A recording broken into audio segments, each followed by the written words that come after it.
Have you ever felt a cold so deep it seemed to freeze the words right in your throat? Picture a little one-room schoolhouse on an afternoon like that. Inside, a young teacher is patiently helping a small boy learn his letters. Then, without warning, the door flies open. In walk three hard-looking men, tracking mud on the clean floor, their spurs clinking like a funeral bell. They sneer at the teacher and toss the books around. Then they demand money to protect the very school they're threatening to burn down. But what those fellas didn't know, what nobody in that worn-out mining town knew, was that this quiet schoolmarm was once the finest sharpshooter this side of the Mississippi, and she hadn't forgotten a thing. If you love a story about quiet strength and seeing bullies get what's coming to 'em, hit that like button and let me know where y'all are listening from. This content was carefully researched, developed, and manually edited by our team to deliver meaningful stories with valuable life lessons. Every narrative is crafted to entertain, inspire, and empower our audience.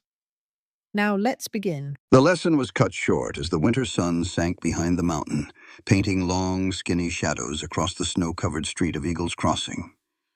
In that little schoolhouse, the last bit of daylight sliced through the frosty windows, laying down pale golden stripes on the old pine floor. The air smelled like chalk dust, the pine burning in the stove, and that clean scent of fresh ink. Outside, the snow was falling silent and steady, blanketing a town that had been dying ever since the last mine closed. Saloons were empty, shops were boarded up, and families had drifted away like ghosts. Kate Landry perched on the corner of her desk, a gentle hand resting on the open book in Cody Blaine's lap. The boy, who was mighty small for his 8 years, with his ribs peeking through his patched shirt, was tracing the words with a dirty finger, his brow furrowed in deep thought. "Remember," he whispered, saying the word slow, like it was a fragile thing. "Remember the way home." Kate's voice was soft, almost a hum. "That's right, Cody. Take your time. You've got it now." He glanced up at her, a little victory making his face shine brighter than the dying light. All the other desks around them were empty. The other children had bundled up and headed home an hour ago, their scarves pulled up tight against the cold. But Cody, he always stayed a little longer. Just one more page, one more chance to make those letters his own. In a town that had given up on tomorrow, that little boy still believed words could take him somewhere the minds never could. Kate was about to point to the next sentence when the door blew open with a sound like a gunshot. A blade of freezing air cut through the room, bringing with it the smell of wet leather, chewing tobacco, and men who hadn't seen a washtub in a while. 3 of them stood there, grinding muddy slush into the floorboards. Their spurs made a sharp, ugly sound. The man in front, built like a bull with a fresh scar down his cheek, let his eyes crawl over everything with a look of pure contempt. It was a slow, deliberate insult. Rafe. Kate felt the change in the air, the way a horse feels a storm coming. She gently closed the book, set it on her desk, and stood up. She moved slow and easy, with the same calm she used when a student was about to cry or a tough lesson wasn't quite sinking in. "Good afternoon, gentlemen," she said. Her voice was steady and polite, just like a proper school teacher. "School is over for the day." Rafe's mouth twisted into a smirk. "We're not here for schooling, ma'am." He took a step forward and the floorboards groaned beneath him. "We're here for business, protection business." The 2 men with him spread out. One leaned against the wall by the coats and the other one blocked the door, standing there like a locked gate. Their hands stayed close to their holsters, a gesture that looked all too natural. Rafe grabbed a geometry book off a desk, flipped through it rough enough to bend the pages, and then just dropped it. The book landed with a sad, flat smack. "Fancy books," he sneered. "Looks like the school board's got money to burn." Kate stood her ground. "Every cent is accounted for. The town records are public." Rafe let out a short, cold laugh. "Records don't stop accidents. You know, fires, broken windows. It would be a terrible shame if this nice little schoolhouse of yours went up in smoke on a cold winter's night. Cody pressed closer to Kate's side, his little fingers grabbing a piece of her skirt.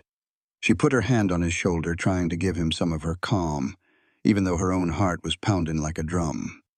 "Cody," she said in a low voice, "it is time for you to go home. Your mother will be waiting." The boy looked from her face to the dangerous men, his eyes wide with fear. The man by the door didn't even twitch to let him pass. Kate gave him the slightest of nods. "Go on now." Cody clutched his slate and his book to his chest and scurried out, his little boots shuffling across the floor. The door clicked shut behind him. The only sound was the wind moaning outside. Kate straightened up, putting herself right between Rafe and her desk. Tucked away in a false bottom drawer was her derringer. It was small, black, and heavy with memories. She had not laid a hand on it since Denver, since the roar of the last crowd had faded and she'd packed away her old life in a trunk and just ridden off. She surely didn't want to touch it now. "Welcome to the Eagles Crossing School," she said, her voice still perfectly even. "Is there something I can help you gentlemen with?" Rafe's scarred lip curled up. "As a matter of fact, Miss Landry, there is.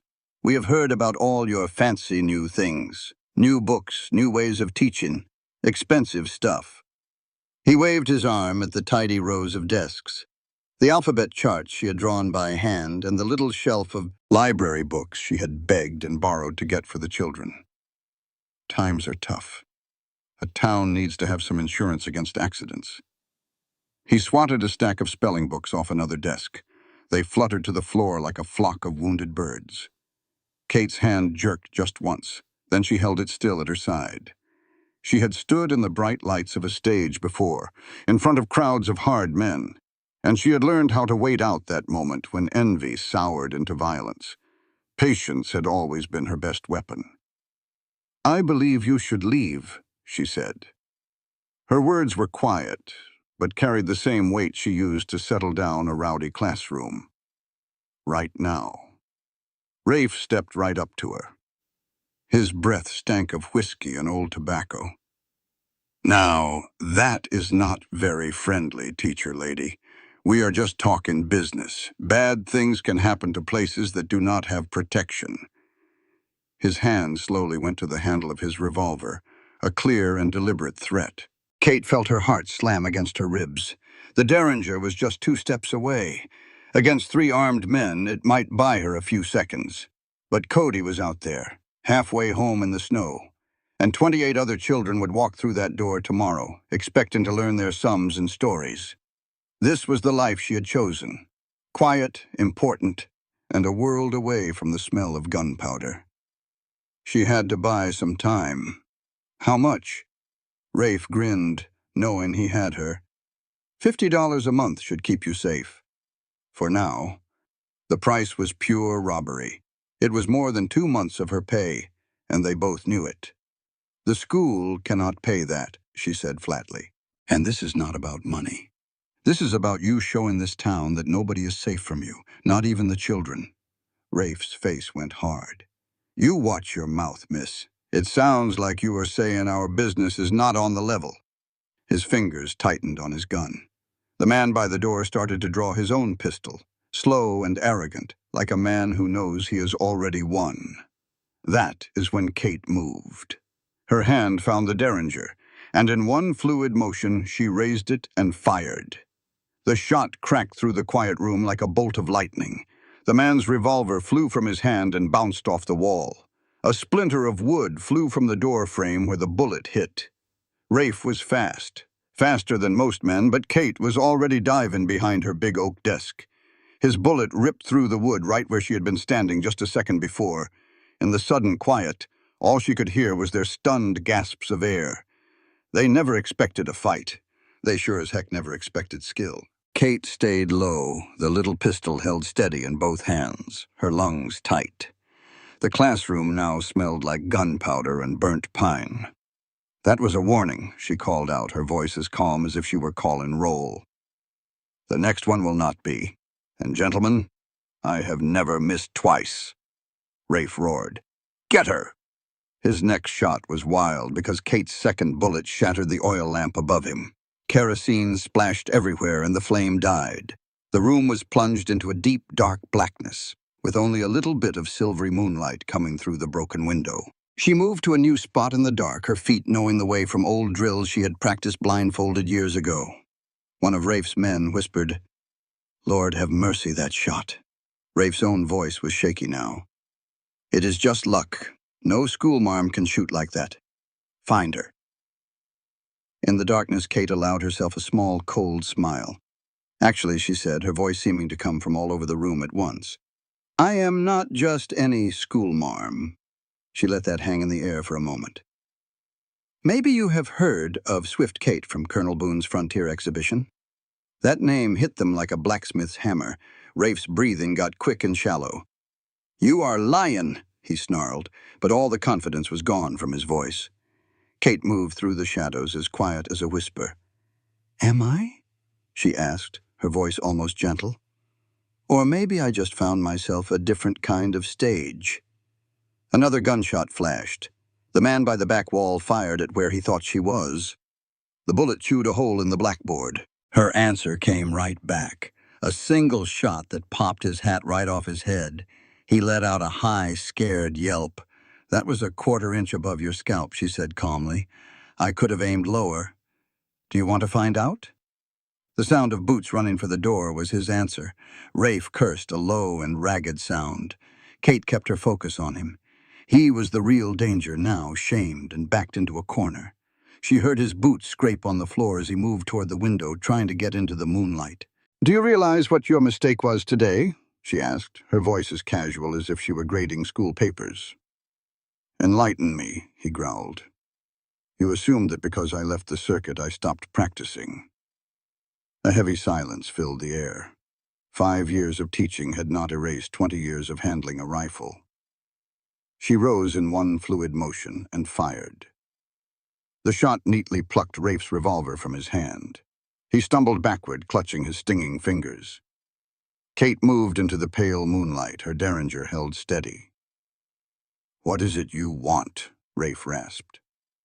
"Leave Eagle's Crossing," she told him, "and never return. Tell your brother that this town and this school are mine to protect. And remember this." She met his gaze without flinching. "Not all legends just fade away. Some of them simply change their form."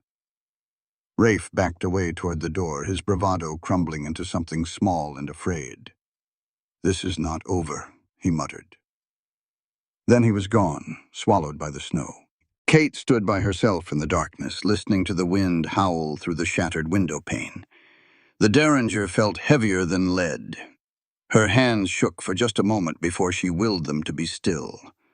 Outside, fresh snow drifted in, settling on the scattered books and splintered wood. She had bought them some time, but the silence now felt thinner, sharper, like the quiet right before a rifle's hammer falls. And somewhere to the north, Rafe Rohr was already riding to tell his brother about the hidden blade that had just been revealed. The last trace of daylight vanished from the windows, plunging the schoolhouse into growing shadows. Snowflakes tapped on the broken window pane like impatient fingers, and the wind outside began to rise, moaning softly through the building's cracks. Inside, the air smelled of gunpowder and kerosene, a sharp and metallic odor that felt wrong. Kate Landry knelt behind the sturdy oak desk, her derringer held firmly in both hands, her heart pounding so fiercely she felt it in her jaw. The classroom smelled different now. The scent of sulfur mixed with the familiar smell of chalk and pine, transforming the safe space she had created into something alien. Rayor's voice broke the silence from near the doorway. $50 a month, teacher. That is the cost to prevent any accidents. You can either provide the money, or you will have problems." Kate paused before answering. She listened to the sound of boots scraping on the floor, the creak of leather as one of his men shifted his weight, and the soft jingle of spurs. She had spent years observing men like him on exhibition stages, noting the slight movement of a shoulder, the flicker in an eye just before a draw. She despised that she still possessed this skill. Her fingers touched the false bottom of the desk drawer once more. The derringer was small, cold, and familiar in a way that made her feel sick. She had promised herself she would never need it again. She had moved here to teach arithmetic and stories, not to engage in a gunfight. Rafe took another step forward. "Did you hear me, miss? $50, or we will return with matches." The man standing by the door let out a short, unpleasant laugh. "The schoolmarm thinks she can talk her way out of this. How charming." Kate breathed out slowly. The afternoon light had nearly faded, but a narrow beam still cut through the west window, hitting Rafe directly in the face. She used this to her advantage. She shifted to her left, causing the glare to strike his eyes and force him to squint. "How much was it, you said?" she asked again, her voice low, buying herself a few more seconds. "50, Rafe snapped. "And do not play games with me. We know you have money for those expensive books." Kate's free hand touched the edge of the desk. She could now see the silhouette of the man by the door against the dim twilight. His hand was drifting toward his holster again, more slowly this time, with more confidence. She did not want this fight. But Cody was out in the snow, walking home with his new reader held tightly to his chest. 28 children would be walking through that door in the morning. If she allowed these men to leave believing they had won, they would surely come back. And next time, they might not leave anyone alive. Her thumb cocked the hammer. The man by the door made the first move, his hand closing around his revolver. Kate raised up just enough, took aim, and fired. The sound was deafening in the confined space. The man's gun was knocked from his grasp, spinning through the air before it clattered against the far wall. Yelled out, grabbing his hand, where blood was already starting to show between his fingers. Rafe cursed and drew his weapon. Kate rolled to the left just as his bullet tore through the desk, right where her head had been. Splinters stung her cheek. She came up on one knee, her derringer aimed, and fired a second time. The oil lamp hanging overhead exploded. Kerosene sprayed out in a brief fiery arc. The flame flickered and went out. Complete darkness enveloped the room, broken only by the faint silver of moonlight shining through the shattered window.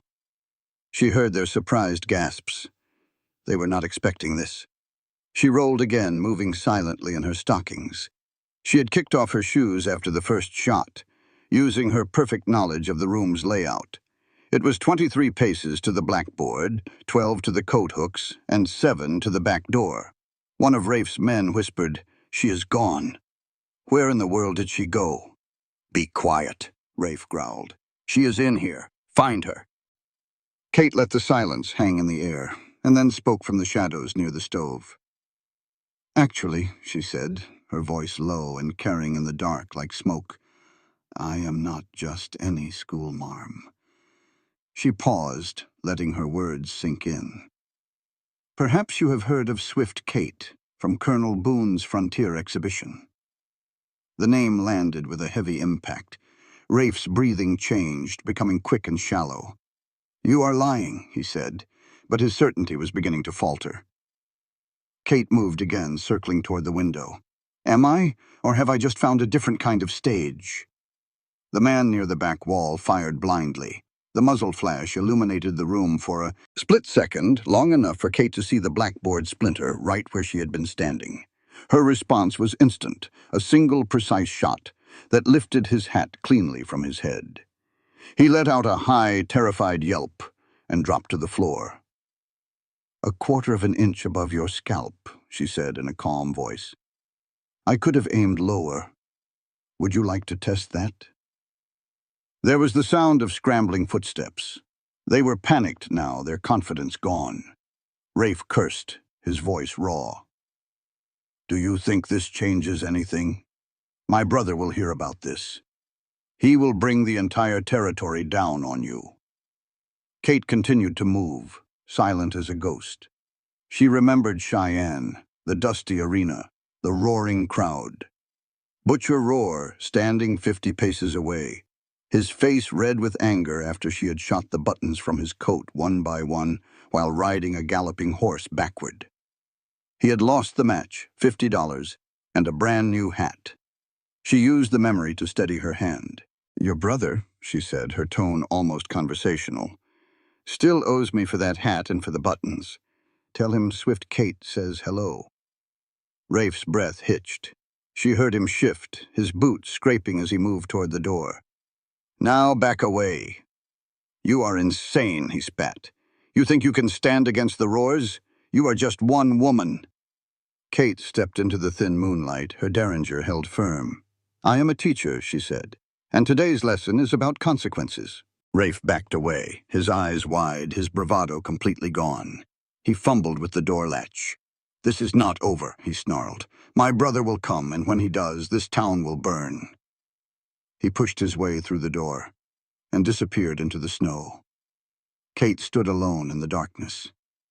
The derringer felt heavier than it ever had before. Her hands trembled for a single moment before she forced them to be still. She slowly lowered the gun, her breaths coming in shallow gasps. Outside, the wind howled louder, pushing snow through the broken window. It settled on the scattered books, on the splintered desks, and on the floor that was still marked with muddy footprints and blood. She listened for the faint, fading rhythm of hooves in the distance. Rafe was riding north to tell his brother. Kate's fingers tightened on the derringer. She looked down at it, then at the schoolroom she had fought so hard to protect. The quiet felt different now. It was thinner, sharper, like the moment right before a storm breaks. She realized with a cold certainty that settled deep in her chest that she could no longer pretend. Her past had found her, and it was bringing company. The warning was spreading. The schoolhouse was filled with a stunned silence after the gunfight. It was the kind of quiet that follows a clap of thunder, thick, ringing, and wrong. Outside, the snow continued to fall, soft and unending, drifting in lazy spirals through the broken window and landing on like fine white ash. The air inside held the bitter taste of spent gunpowder and burnt wood. Bullet holes marked the blackboard in tight, deliberate patterns. Empty shell casings littered the floorboards like brass leaves in the fall. The big oak teacher's desk had a fresh scar where a shot from Rafe had chewed through the wood. Kate Landry stood right in the thick of it, a small derringer still clutched in her hand.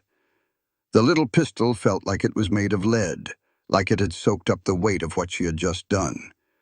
Her fingers ached from the kick, and a thin ribbon of blood ran from a splinter scratch on her cheek. She wiped it on her sleeve, hardly feeling it. Moving slowly, she bent down and started picking up the scattered schoolbooks one by one. It was a careful, steady motion, as if tidying the room could somehow fix the morning. Her hands trembled just a bit when she picked up the reader Cody had been holding. The page was bent where his small hands had squeezed it tight before he ran. She smoothed it out and placed it on the desk with the others. The door swung open again, more quietly this time, and boots shuffled on the doorstep. Sheriff Jack Harland came inside, holding his hat, snow melting from his broad shoulders. He was a tall fella, worn down by too many harsh winters, and probably too many bad choices, but his eyes were calm. He took in the whole mess without a flicker of surprise, just the quiet understanding of a man who'd seen this kind of trouble before. He shut the door, closing out the howling wind. "Miss Landry," he said, his voice deep and low. "Heard some shots. Reckoned I ought to come have a look." Kate stood up straight, the derringer still in her hand. She made no move to hide it. It was too late for that. Harland walked through the room, his boots stepping carefully around the brass casings. He stopped at the blackboard and traced one of the bullet holes with his gloved finger. "Clean," he said to himself. 3 shots, one to knock the gun away, one to make him jump, and one to say, "You mean business." Not many folks can group 'em that tight when things get loud. Kate didn't say a word. She placed the last book on the desk and turned to face him. Harlan's eyes drifted down to the derringer. "You want to tell me what happened in here?" She let out a long breath. "Rafe and 2 of his boys came by. They wanted protection money, $50 a month. Said accidents tend to happen to places that aren't covered." Harlan's jaw set hard. "And you told them no?" "I told them to get out." He gave a single nod as if that explained everything. "They didn't listen." No, Kate said, her voice barely a whisper.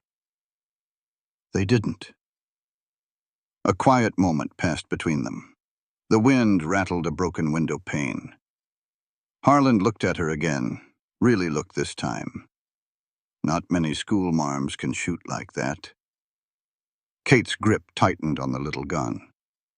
I'm not many schoolmarms. Before Harlan could reply, the door flew open with a bang. Cody Blaine scrambled inside, his cheeks red from the cold and the run, his breath coming out in white puffs.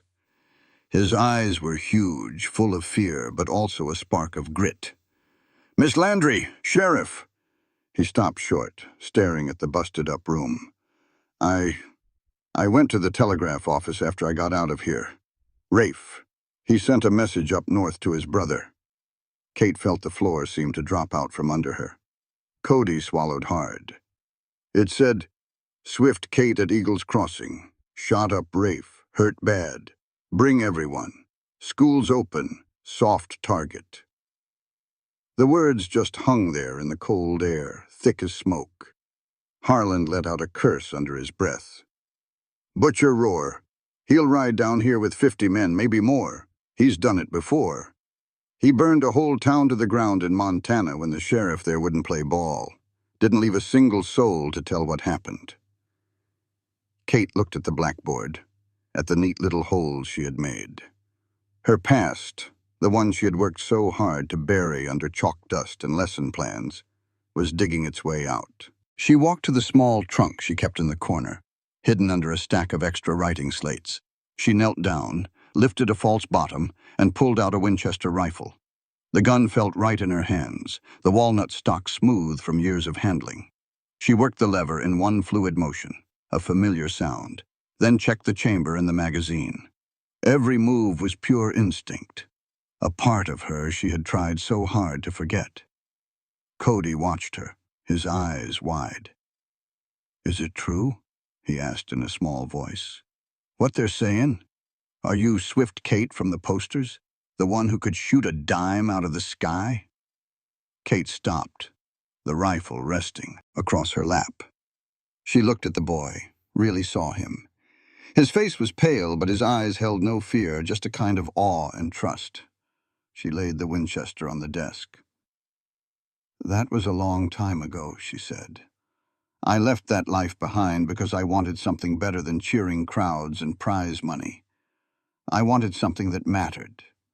She touched the locket she always wore around her neck, the one that held Colonel Boone's shooting medal. "Teaching mattered," she said. "It still does." Cody nodded slowly. "But if they come," he whispered. Kate glanced out the window. The snow was coming down harder now, hiding the ridge from view.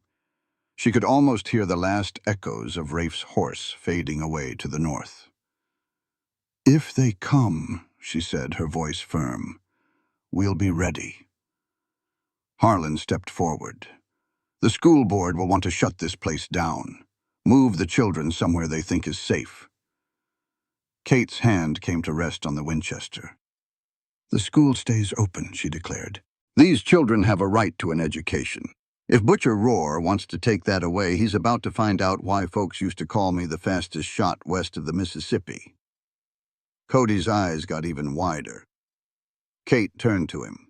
"Cody, I need you to send another wire. This one goes to Butcher Roar." The boy stood up a little taller. "Yes, ma'am." She spoke each word slowly and clearly.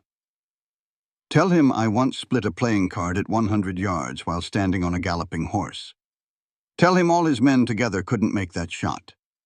Then tell him to come prove me wrong." She took a breath. "Sign it. Swift Kate." Harlan blew out a slow breath through his nose. "You're calling him out. Plain and simple." "I'm giving him a choice," Kate corrected. "He can stay away and keep his fearsome reputation, or he can come here and lose it, along with anything else I decide to take from him."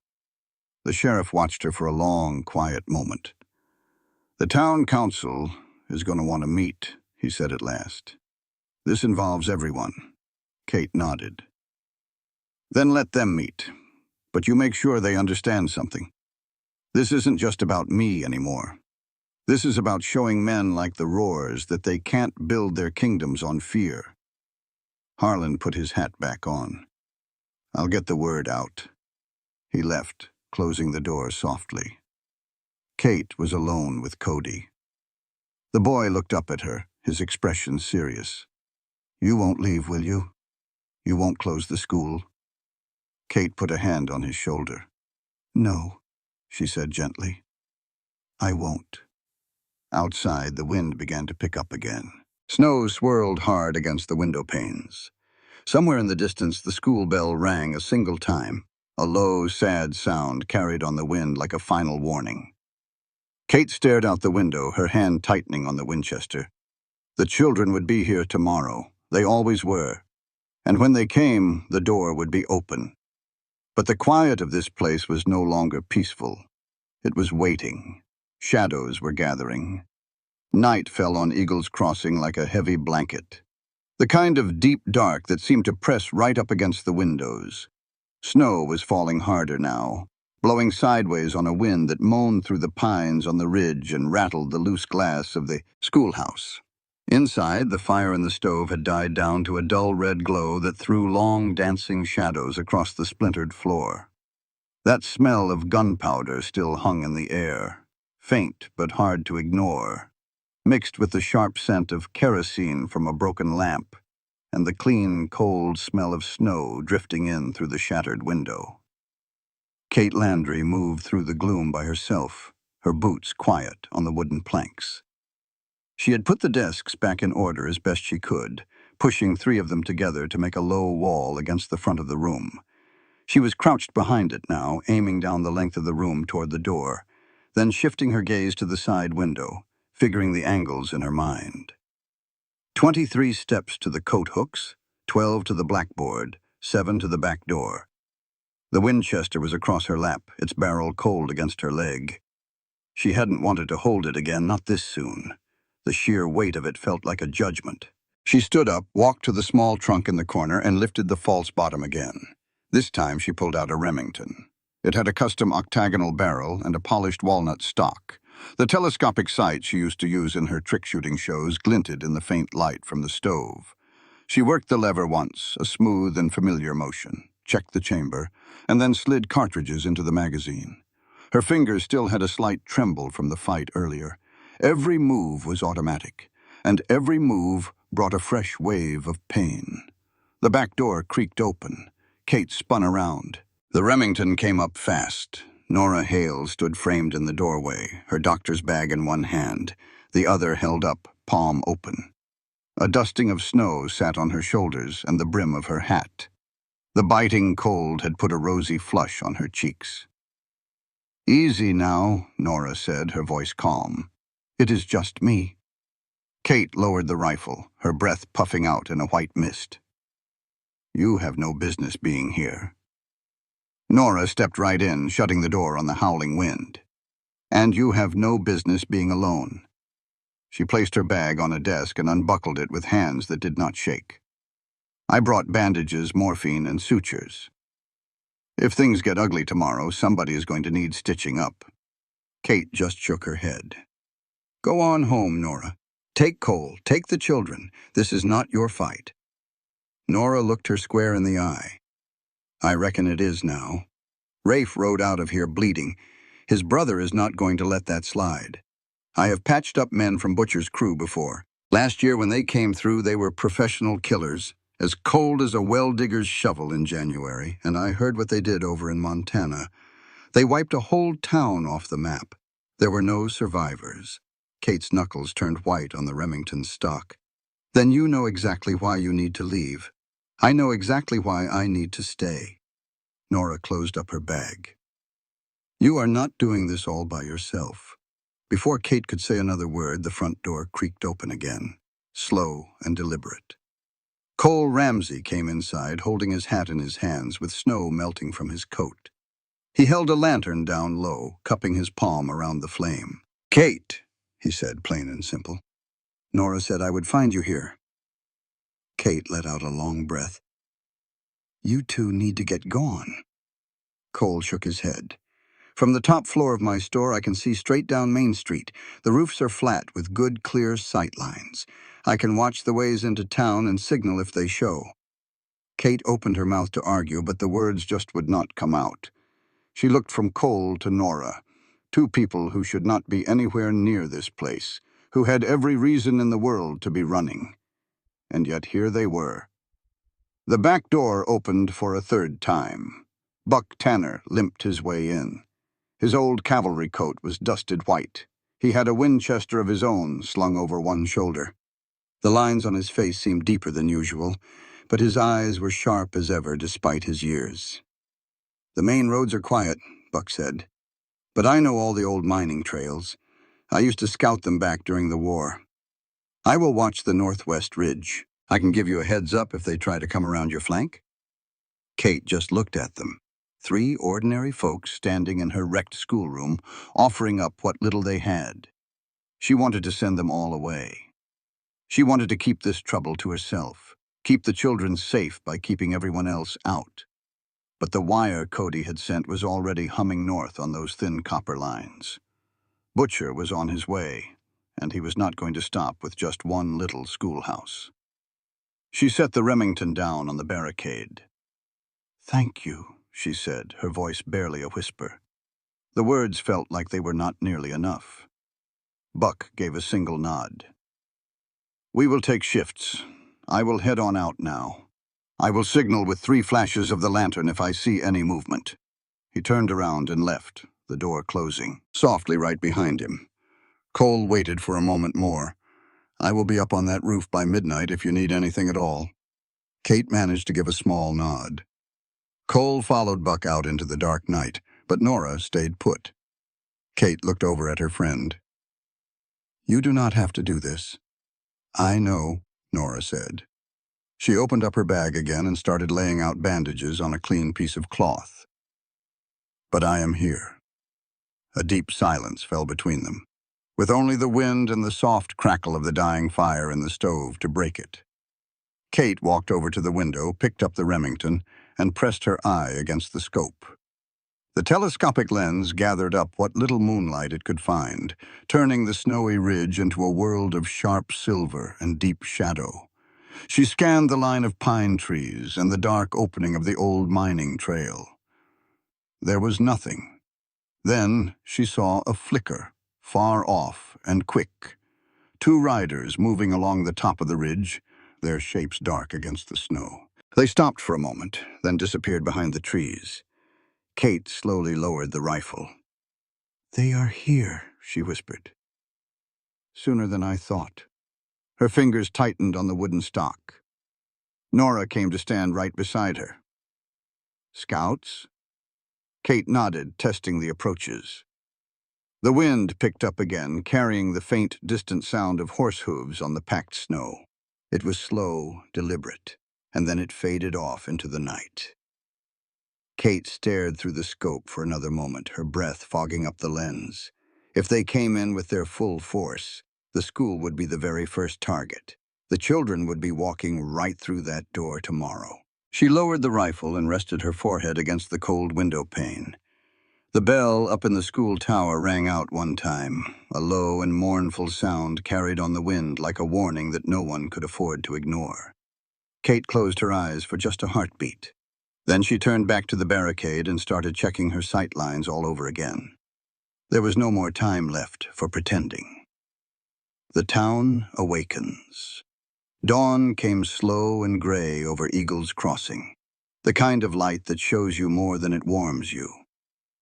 The snow had stopped some time during the night, leaving the whole town quiet under a fresh white blanket. No smoke was rising from the chimneys just yet. No dogs were barking. No doors were creaking open. The streets were completely empty, as if the entire place was holding its breath. Inside the schoolhouse, the stove had been coaxed back to life. A low fire crackled inside, pushing back the chill just enough so their fingers would not get too stiff. The air smelled of pine smoke, old wood, and the faint, sharp smell of gun oil. Kate Landry and Nora Hale worked almost without a word, moving desks with quiet grunts, and stacking them up against the walls to make low positions to fire from. Kate aimed the Remington down the sights from each new spot, from the window to the door, from the door to the back stairs, muttering distances under her breath. 23 paces, wind coming from the northwest, a drop of 2 inches at 50 yards. Nora watched her for a second and then spoke in a quiet voice. "You are doing that just like it is a lesson plan." Kate did not even look up. "It is." She pushed another desk into position, then got down on one knee to check the sight lines again. Her hands were steady now, but that trembling from last night was still living somewhere deep down in her chest. She could feel it with every single breath she let out. The back door opened with a rush of cold air. Rosal stepped inside, her scarf wrapped up tight around her neck, carrying a folded piece of paper. Her dark eyes glanced over the barricades without any surprise. "The north trails," she said, her voice low. "They will come that way if they want to catch you off guard. Old mining paths, they are narrow, but you can get through on a horse." Kate took the paper and unfolded it. It showed crude lines for ridges and switchbacks. She nodded just once. "Thank you, Rosa." Rosa stayed a moment longer. "My husband, he ran across those men one time. He did not come back." "They will not burn this place," Kate said, maybe a little too fast. Then her voice got softer. "Not if we are ready." Rosa gave a small, tight nod, and then she was gone. A few minutes later, the front door opened again. Leia Wren slipped inside, her arms full of rolled-up parchment. They were maps she had drawn from memory, delivery routes that she had turned into tactical drawings. She spread one out on a desk. "Main Street," she said. "High ground is here, low ground is here. They will try to come around from the side, from the livery stable." Kate studied the lines. "Good. We will use the stable roof." Leia hesitated. "You sure about this, Kate? Folks are mighty scared." Kate met her eyes. "I know." Doc Graves came in next, shuffling in with his black coat all dusted in white. He was not carrying any weapons, just a small notebook and a length of heavy chain.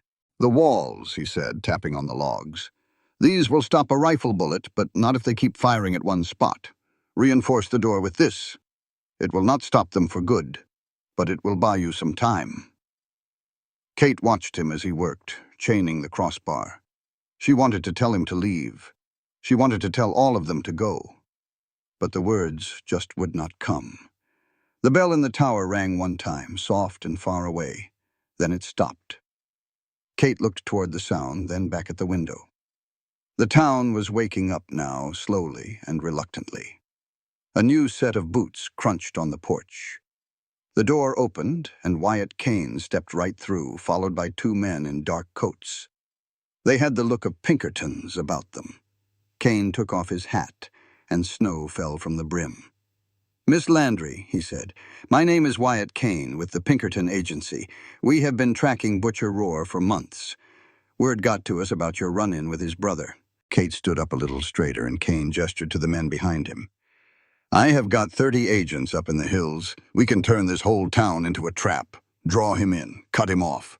We can end him right here." Kate studied the man. "You want to use Eagle's Crossing as bait?" "I want to put an end to a man who has burned down towns and left no witnesses," Kane said, his voice even. "Your school is the lure he will not be able to ignore." Kate looked out the window again. The ridge was still empty, but the quiet out there felt a whole lot heavier now. "Your positions are all wrong," she said finally. Kane just raised an eyebrow. "Butcher will not come straight up the valley," she went on. "He will split his men northwest through the old mines and southeast along the Cedar Break. He will want the high ground first. He will set up a crossfire. Your men are way too exposed out there on the main slopes." Kane looked at her for a long moment. Then he gave a nod. "We will adjust." He turned to his men. "Get word to the others. Follow her corrections." And then they were gone. Cody Blaine showed up at the door next, small but determined, holding a folded telegraph form. "I can take another wire if you need me to," he said. "I am fast." Kate knelt down to his level. "You have done more than enough, Cody. The boy shook his head. I want to help, just like you do. She put a hand on his shoulder. You already are. He smiled, a small and proud smile, and then ran off back into the snow.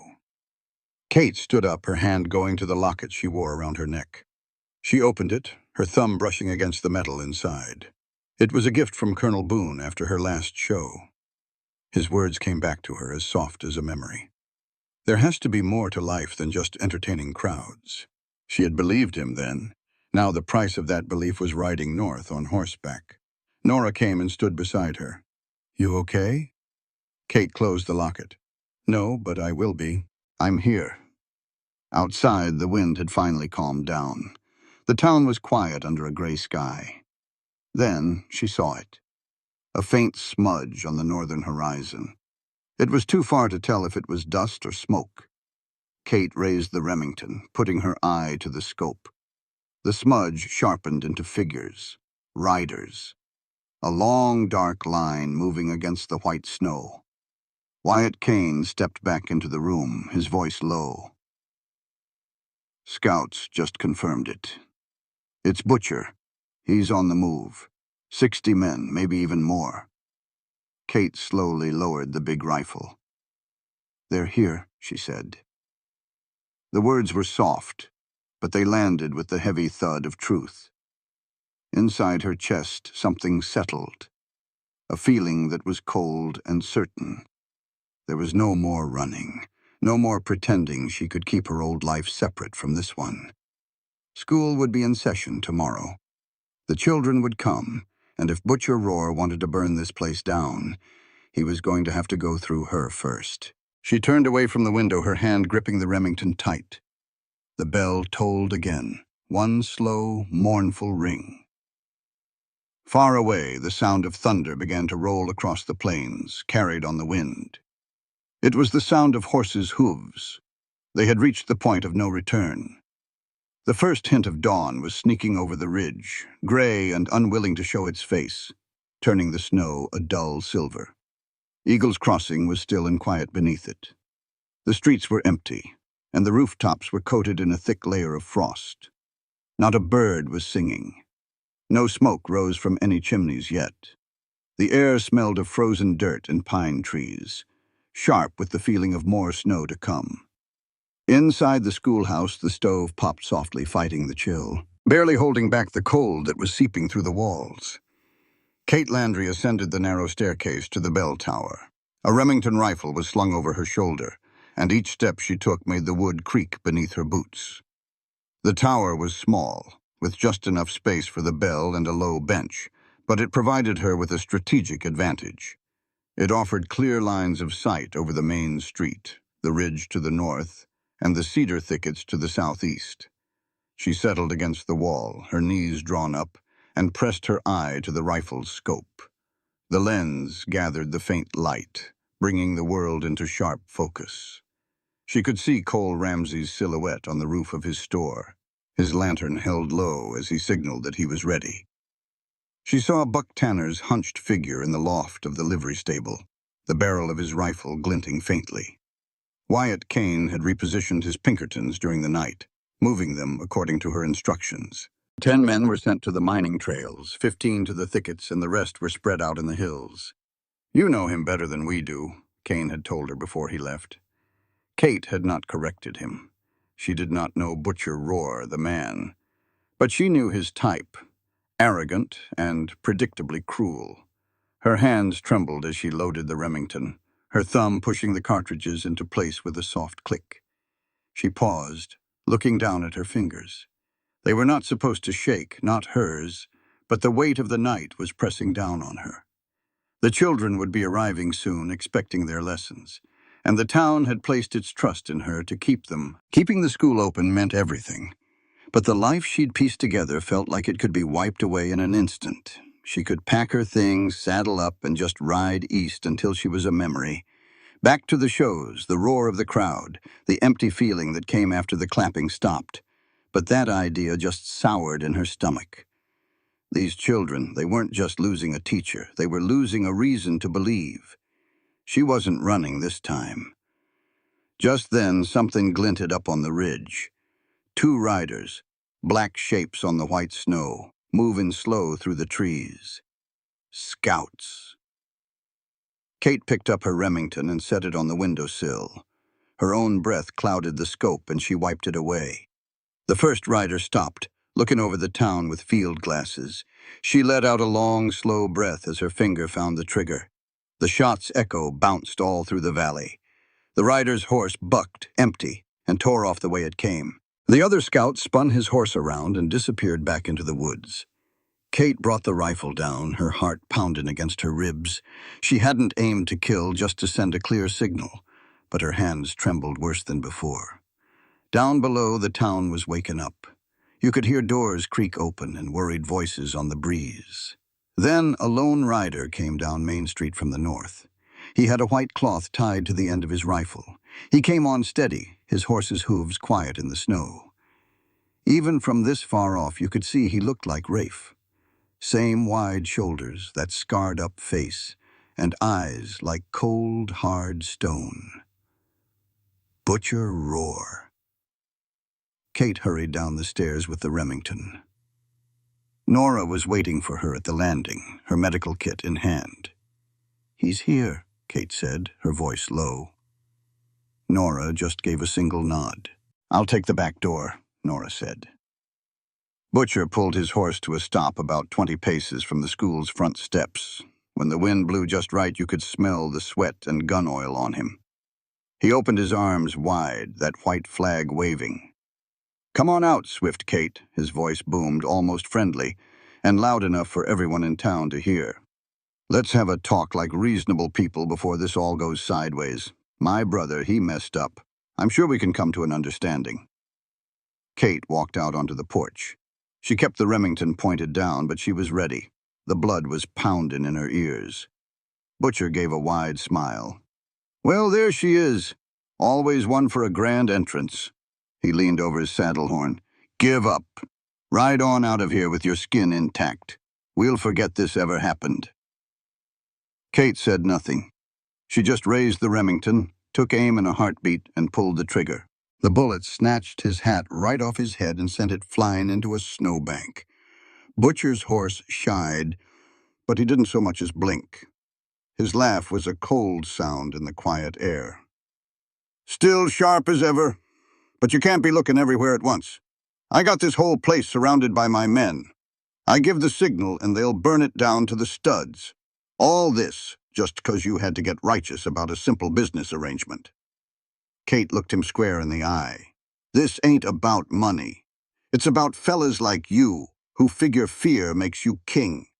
This school is for the children. This town is for the folks who live here."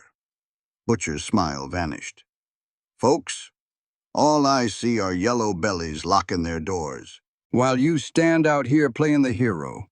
Just how many of these good people are you going to let die for what you believe in?"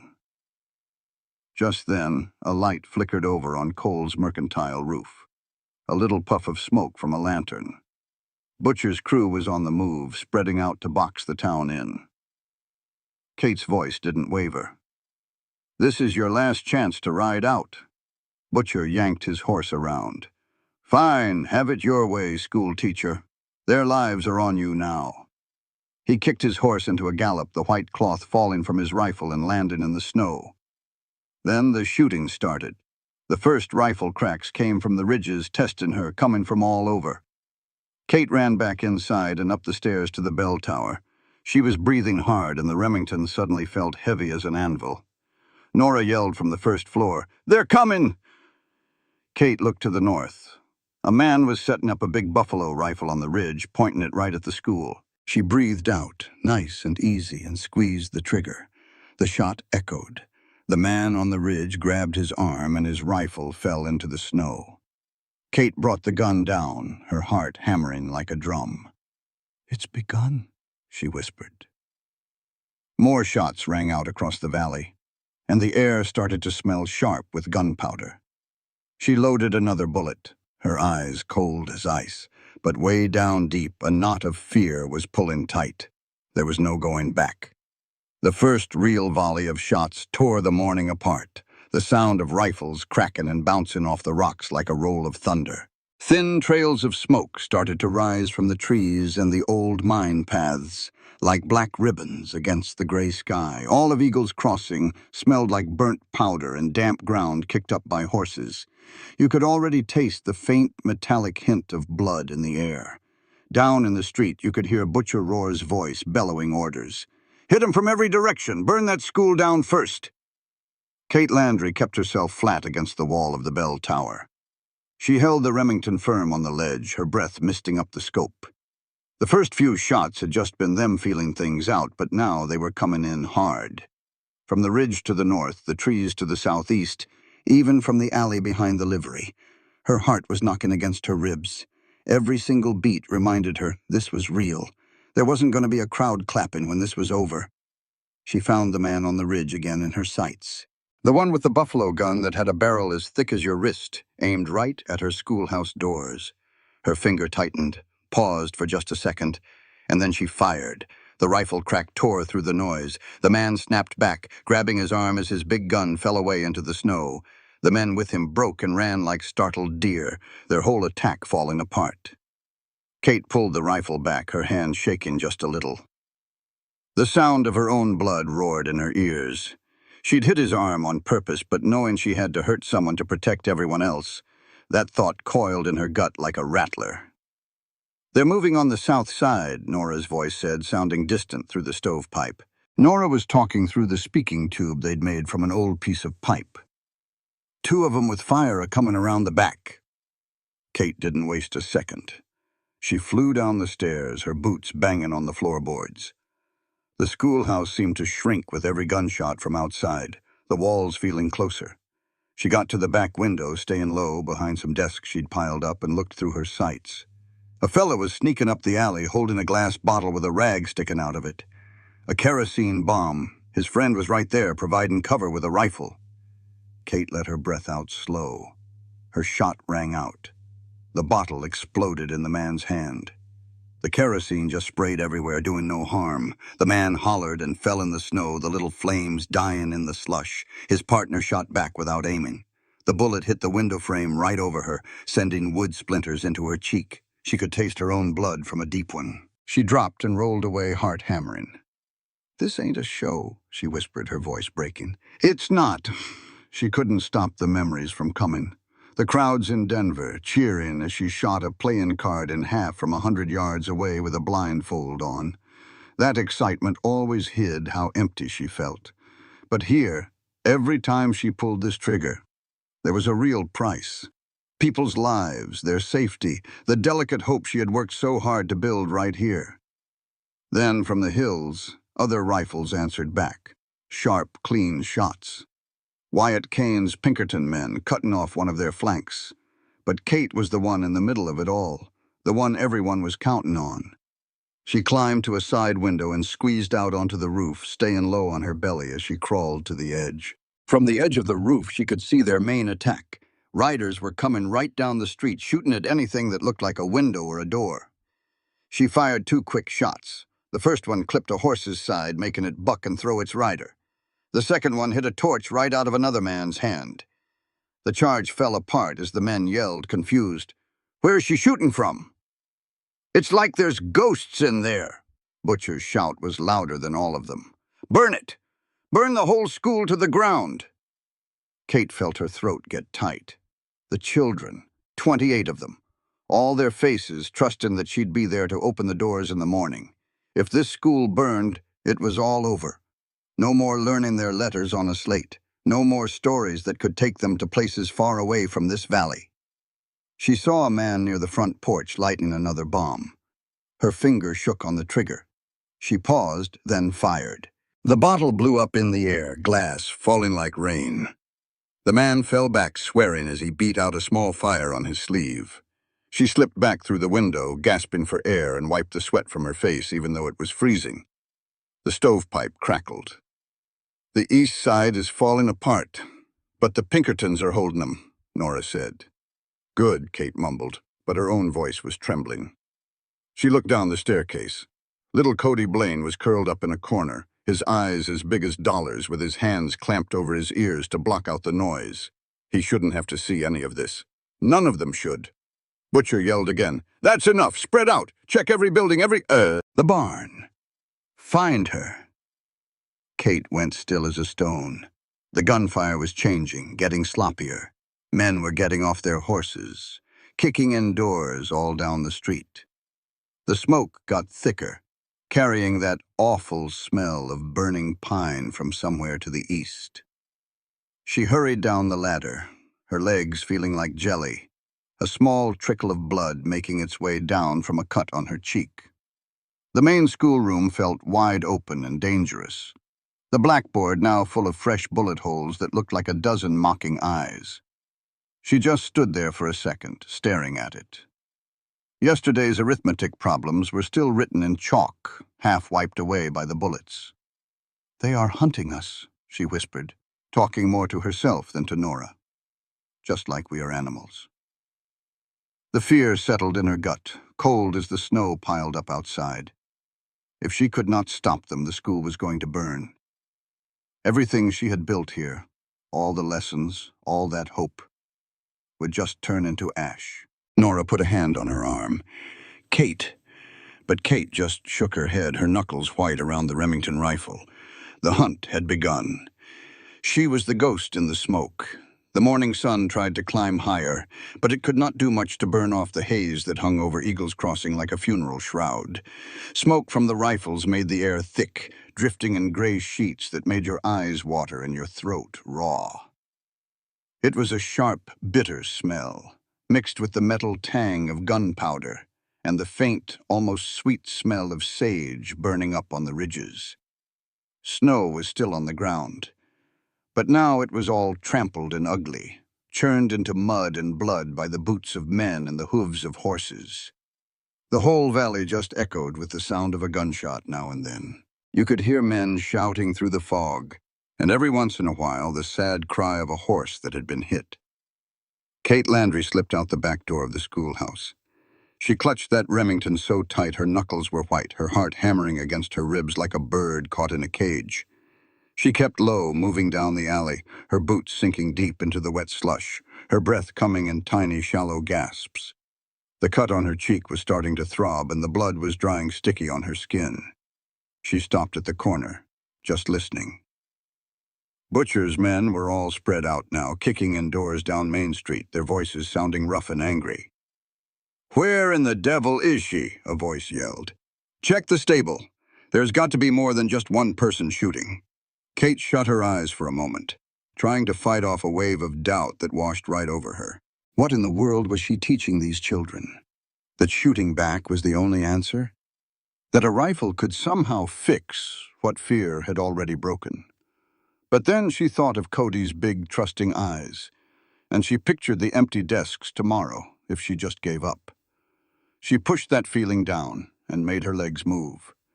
She darted across the street to the livery stable, slipping in through a side door. The air inside was heavy with the smell of hay and horses, and it felt warm after the cold outside. Buck Tanner was crouched by the loft window, his rifle barrel resting easy on the sill. He gave her a single nod as she climbed the ladder. "The flank is holding," he said in a low voice. The Pinkertons cut him off to the east. Kate settled in right beside him, raising her Remington. Through the scope, she saw a small group of 3 men creeping toward the general store with their rifles held low. She put her sights on the man in the lead, let out a slow breath, her finger trembling just a little on the trigger. The shot cracked through the air. The man jerked hard, grabbing his thigh as he fell into the snow with a loud cry. He was not dead, just out of the fight. The other 2 scattered, yelling in a panic. "She is everywhere. She's a ghost." Buck fired his shot next, hitting another man in the arm who tried to circle back around. "Good shot," he said, his voice all gruff. Kate did not say anything. Her hands were shaking as she reloaded the rifle. All the old tricks from her exhibition days came flooding back without her even thinking about them, hitting targets blindfolded under bright stage lights while the crowds gasped. But this was not some show. This was real blood staining the snow. She slid down from the loft, crossed the alley again, moving fast and low, and pulled herself up onto the low roof of Ramsey's store. The shingles were slick with frost. She almost lost her footing, her fingernails scraping against the wood. Cole Ramsey was lying flat on the edge of the roof, a spyglass in his hand. "West Side," he whispered, without even looking up at her. "4 men. And they have torches ready." Kate crawled up right next to him, pushing the Remington forward. The smoke was even thicker up here, and it burned her eyes so badly that tears started to run down her face. She wiped them away and looked through the hazy air. The group was moving toward the school now, holding bottles in their hands. She could see the kerosene sloshing inside the glass with rags stuffed into the necks. Butcher's voice boomed out from somewhere down in the fog. "Light them up. Burn her out of there." Kate's breath caught in her throat. The school, her school, with its alphabet charts on the walls and primers scattered on the desks, all of it about to go up in flames. She saw the children's faces in her mind. Cody's proud smile when he spelled a word right. The quiet little ones who finally started to open up with a few gentle words. If it burned down, what would be left of any of that? She aimed for the first bottle, her finger curling around the trigger. The shot shattered the glass right in midair. Kerosene sprayed everywhere, catching fire for a second before it hit the harmless snow. The man who was holding it dropped to the ground, cursing as flames licked at his coat before he could roll around and put them out. The other men started firing wildly, their bullets whining past the edge of the roof. Cole ducked his head. Kate flattened herself against the shingles, her heart pounding against her ribs. "They are turning," Cole hissed. "They are heading for the church now." Kate pushed herself up to one knee and fired again, hitting another man in the leg and sending him down with a scream. She was not trying to kill them, just hurt them enough to break their nerve. But every time she pulled the trigger, it left her feeling a little more empty inside, her eyes red and stinging from something more than just the smoke. She dropped down from the roof, landing hard in the slush, the impact jarring her knees. Taking ragged breaths, she ran back toward the school, slipping once on a patch of ice and scraping her palm raw. Nora met her right at the door, her face pale, a medical bag open on the floor. "2 wounded, ours are coming in," she said, "and one of theirs." "I cannot just turn him away." Kate nodded, her throat feeling too tight to speak. "Do what you can." Nora went to work, her hands moving fast, tying a bandage around a Pinkerton's grazed arm, then turning to the captured man from Roar's crew. He was just a boy, his young face twisted in pain, his leg bleeding from where Kate's bullet had hit him. He glared up at her. "You are a devil," he spat out. Kate looked away, her hand going to the locket she wore around her neck. She opened it, her thumb brushing against the cold metal from Colonel Boone. His words echoed in her head. "There has to be more to life than splitting cards for applause." She had believed him then, but all this blood and screaming, what price was? Too high to pay? "You were right," she whispered to the memory. "But this costs way too much." Roosevelt burst in through the back door, all out of breath. "North Trail, they are trying to push through again. Buck is holding them, but he needs some cover." Kate nodded and grabbed a handful of fresh cartridges from her desk. "Tell him I am on my way." Wyatt Kane's voice crackled through a makeshift signal. 3 flashes of light from the hill. "We have cut off their retreat. They are all bunching up." Kate slipped out of the school again, moving toward the livery roof this time. It was higher up and a lot riskier. From that spot she aimed at another group. 5 men, trying to regroup down by the saloon. They had lit their torches again. Butcher was shouting from the street, "Fire them! Burn everything down!" She fired once, then twice, shattering bottles, sending men dropping with wounds to their arms and legs. Screams filled the air. Confusion started to spread among them. "She is a ghost. We cannot pin her down. There are more shooters. There has to be." Buck fired from down below. Rosa was calling out their trails from the ground. The whole town was fighting back now. It was not just her anymore. But Kate's arms ached, her eyes burned. She reloaded with hands that would not stop shaking. her breath catching in her throat like she was trying not to cry. Then, from the middle of the street came Butcher's roar. Enough of this nonsense. Kate peered down. He was pulling something out of his saddlebag, a rolled-up map. The edges were all frayed. Her blood ran cold. "You prepared well, Swift Kate," he bellowed. "But did you prepare for this? The old mine tunnels that run right under this whole town." He laughed, a cruel, loud sound. "The charges are all set. You surrender now, or I will drop every single building down around your ears." Nora's voice came up faint through the speaking tube from the school. "Kate! They are going down into the shafts with dynamite." Kate froze right there on the roof, the wind whipping smoke across her face. The Remington rifle felt heavy and useless in her hands. Bullets were not going to be enough to stop what was coming up from below. The flood was coming. The midday sun was a weak yellow circle in the smoke, turning the whole sky the color of old, worn-out pewter. Eagle's Crossing had turned into a battlefield of drifting haze and sharp, echoing noises. The crack of rifles, the shouts of men, the low groan of wood splintering when a stray bullet hit something. The snow was all trampled down into a gray slush, streaked with blood, and the black residue of gunpowder. The air was thick enough to taste. It tasted like sulfur and wet dirt, and the burning wool from a coat that someone had set on fire in all the panic. Kate Landry crouched low on the livery roof. The Remington was hot against her shoulder, and her breath came in little shallow gasps. Her hands ached from the kick of the rifle. The cut on her cheek had opened up again, and a warm trickle of blood was making its way down her jaw. Down below, Butcher Roar stood right in the middle of Main Street.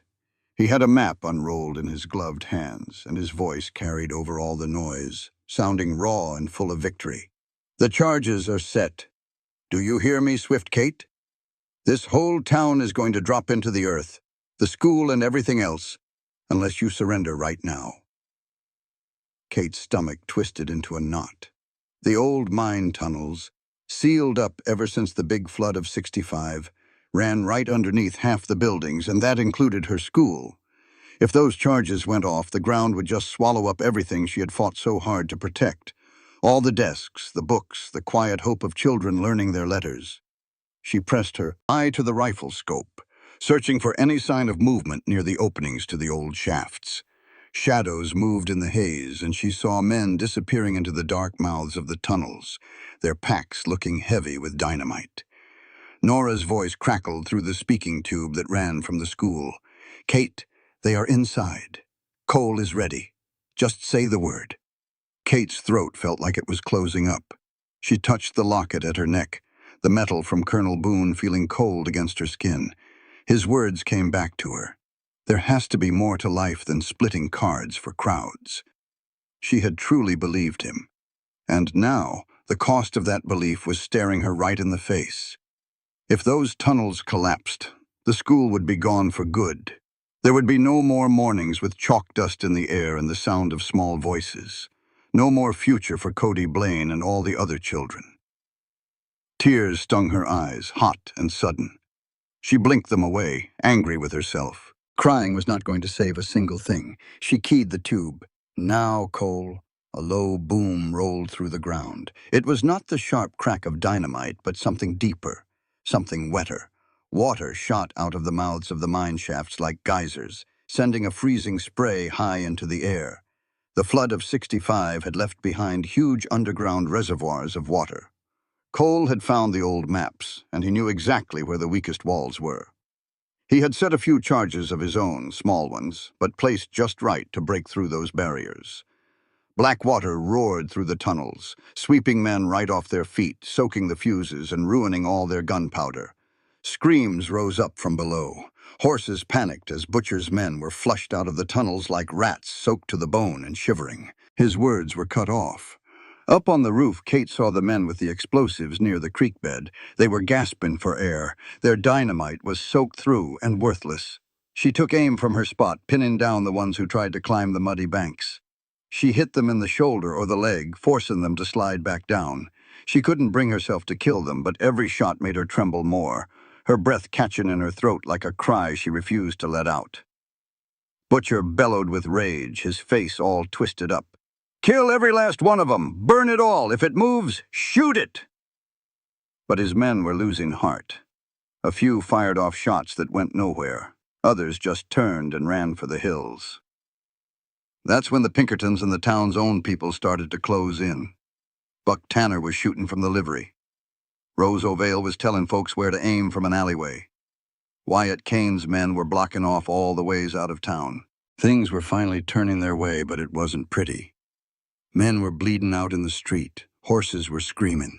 The smoke was so thick it was hard to breathe. Kate dropped down from the roof, her boots landing in the wet slush. She ran for the school, her legs feeling like lead and her lungs on fire. Nora grabbed her at the doorway and pulled her inside just long enough to put a fresh bandage on her cheek. "You're bleeding," Nora said, her voice strained. Kate flinched while Nora tied it off. "Make it fast." Nora's hands were shaking too. "This ain't done yet." Kate looked right at her. "I know." She walked back out into the street and raised her Remington. The fight had mostly died down. Butcher's gang was broken and scattered, but he was still there, sitting on his horse in the middle of the road, his face flushed red with pure anger. Then he saw her. He burst from the haze, kicking his horse into a run. The animal's hooves churned the mud and snow into a messy slurry. "You and them little brats are gonna die together," he roared, pulling out his big revolver. Kate stood her ground right in the middle of the street, bringing her Remington rifle up slow and steady. Her hands were shaking. She was tired, scared, and weighed down by everything she had already done. But she forced them still, aimed for the center of his chest, then dropped the barrel just a hair. Her voice was quiet and hoarse when it came out. "No, not today." Butcher let out a ragged, ugly laugh and pointed his own gun right at her.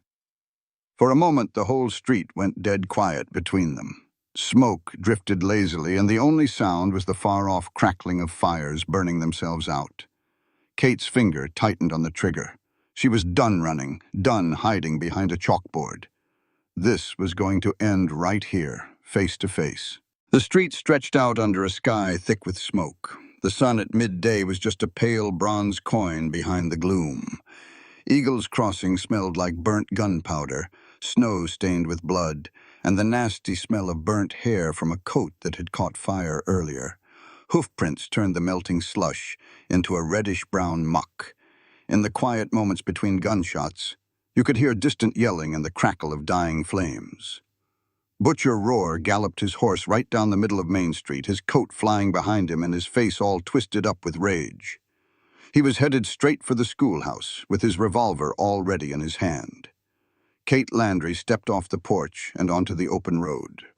She held the Remington low in both hands. Her coat had a tear in the sleeve. A cut on her cheek had bled, and the blood had dried in dark lines down her face. Her legs felt like lead, like the earth itself was trying to drag her under. She had nowhere left to hide, no more rooftops, no more alleyways. There was just this patch of frozen ground between her and the man who wanted to destroy everything she had built. Butcher yanked his horse to a stop, and it snorted, sending clouds of steam into the cold air. He glared down at her, his breathing heavy and his eyes looking wild. "You and them little brats are gonna die together," he hollered, lifting his revolver. Kate raised her Remington slow and deliberate, not taking aim just yet, just holding it firm. Her arms were trembling from being so tired. Her eyes stung from the smoke and from tears she refused to let fall. She could feel the children peeking from the school windows, 28 small faces, all counting on her to make sure the school doors opened tomorrow. If she messed this up, there would be no tomorrow. No more chalk dust on her hands. No more little voices trying to sound out their first words. The thought was a tight band around her chest, making it hard to breathe. Butcher let out another one of his harsh, broken laughs. "Still putting on a show, always from far away. Come on now, Swift Kate. Face me like a real woman, right down here. No fancy scope, no cheap tricks." Kate swallowed hard. She could almost hear Colonel Boone's gentle voice after her last performance. There's got to be more to life than just showing off for a crowd. She had taken his words to heart. She had come here to teach, to build something that would last. Now, that idea was all that stood between her and a bullet, and it felt like the most fragile thing in the whole world. She spoke softly, her voice raspy from all the shouting and smoke. This is not about being brave. It is about protecting the things that matter. Butcher's lip curled up in a sneer. What matters? A schoolhouse full of snot-nosed kids and a teacher who thinks she is some kind of legend? He suddenly pointed his revolver toward the school window where Nora's small shape had just appeared, watching. "Watch this," he snarled. He fired. The glass window exploded inward. Nora ducked just in time. Shards of glass rained down onto the floor inside. Before she even had time to think, Kate's fingers squeezed the trigger. The Remington fired once, a loud, clean crack. Butcher's revolver flew out of his hand and landed with a thud in the snow. He swore, grabbing his wrist as blood started to pour out between his fingers. He tumbled off his horse, landed hard on the ground, and immediately started scrambling for his dropped pistol. Kate fired a second time, aiming lower now.